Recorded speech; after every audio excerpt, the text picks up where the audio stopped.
success champion. A success champion can be defined as an individual who has overcome obstacles in life despite what others say. He or she not only succeed against all odds, but provided support and guidance to those who might have been in similar situations. Success is achieving attainable goals set by that individual. My success champion is a man I refer to as Uncle Bunks, although he is just a friend of the family. Growing up, I only had a few people that supported me and encouraged me to be the best that I can be. The relationship with my father was not a good one. He did not believe I could be successful and graduate from high school. He would always tell me that I would never make anything out of my life. After getting in trouble a few times, arguing with my dad, I decided to move out. The one person that I can say was really on my side was Cedric. He stood 6'3" tall and had broad shoulders. His hair was curly, but he always kept it clean cut. In my eyes, he seemed like a giant. I called him my Uncle Bunks, but he was just a boyfriend of my cousin who showed concern for my well-being. He would always call and ask about me, for example, if I was staying out of trouble or if I was going to school regularly. He would call me at least once a week because he knew my father wasn't around as much. He came into my life when I was in the 8th grade. I really didn't know much about him except that he was a real cool old guy who played and loved sports as much as I did. He was the oldest child of a single mother of two. He was not only a good basketball player during his high school career, but was an impressively street smart person that performed okay in school. He knew about shooting dice, playing cards, and hustling all around. He would tell me stories about hanging out on a street corner and running from the police. Uncle Bunks discovered his hidden intellectualism through his love of sports, so it kept him out of trouble. Basketball became a way of life as he felt it came before anything, including his studies. He would speak about going to the gym first before doing his homework. As a high school student, his grades were acceptable, but he didn't think it prepared him for college. Although he would later attend college, he found it difficult to successfully pass his classes. He would later go on to play college basketball, and he began to realize that sports would be the most important thing in his life.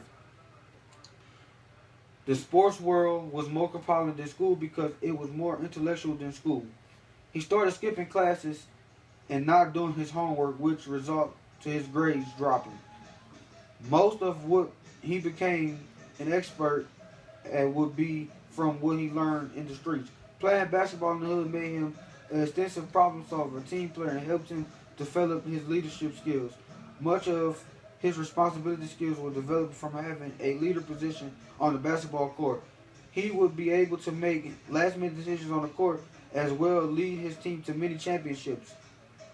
Bunks figured out ways to balance his schoolwork and sports work on a daily basis. He, like me, did not have much of a support system.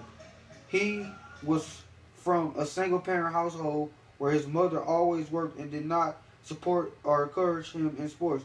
She, like those Graf speaks of, thought education was more important than sports. Sports is only one of the domains whose potential for literary training is seriously underestimated by educators who see sports as competing for academic development. He was forced to become an adult at an early age. His mother worked 2 jobs and he was responsible for taking care of his younger sister. He would cook dinner, help her with homework, and made sure she was in bed on time. He managed to graduate from college with a bachelor's degree in engineering and now works as a grant coordinator in the county. He was determined to beat the odds and prove that he would not become a statistic. Today he is working on completing his master's degree in accounting because he feels that although he has street smarts, there's always more to learn.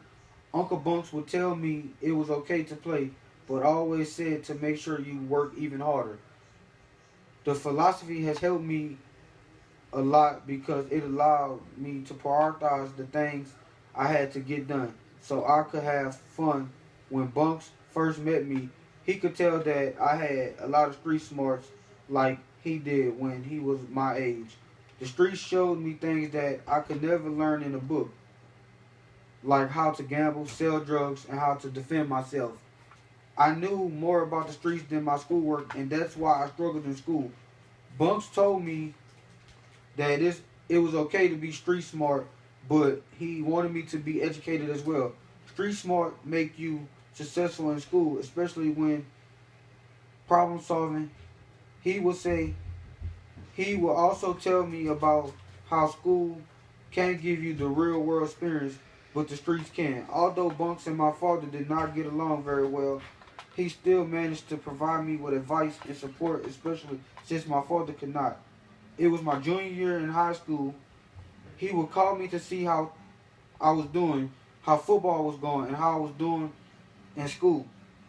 I told him the truth. I was trying to stay on top of all my work, and little did I know he was at almost every game. I would later realize it when I hear him yelling my name and letting me know he was there, or telling me I did bad on the play. I would just give him thumbs up to let him know I heard him. It was one game where I broke for an 80-yard touchdown, and I looked to the side, and there he was running all the way with me to the end zone, jumping up and down. I knew people in the stands thought he was crazy, but that was one of my proudest moments in my life. The support and encouragement I received from Uncle Bunks was that would get me through life. Another example, my senior year when I struggled to pass the math part of the tax test. I was really depressed because that would keep me from graduating. Bunks called me because he had heard I wasn't doing well in school. He said, "What the hell are you doing, man? You're pissing your life away."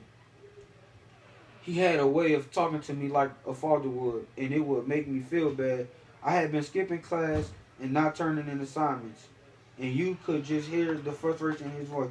He would tell me that people don't think I'm going to graduate, even my own father, and that I needed to prove everybody wrong. He said he believed in me and knew I could do anything that I dedicated myself to. After the second attempt, I finally passed, and Bunks was the first person I called and thanked.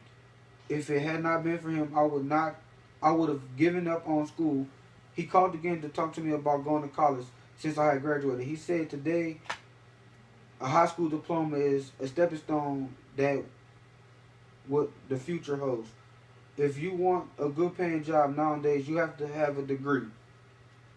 I said yes, and he took me to college and to get me enrolled. My success champion is more than just that. He is my mentor, my father, my motivator, a true caring friend. Today I live with him and he treats me like a son. I am a responsible, hardworking college student who looks up to him as my hero. Because of Bunks, I am the person that I am today. I respect him more than my own father. He has done so much for me, including getting me out of trouble, and I don't know how to thank him. If he hadn't helped me, I would still be the street smart person who will never have book smarts. So when we talk about success champion, I had no choice but to pick Bunks because he's the only person who believed in me, pushed me, made me reach my goals. That's a success champion.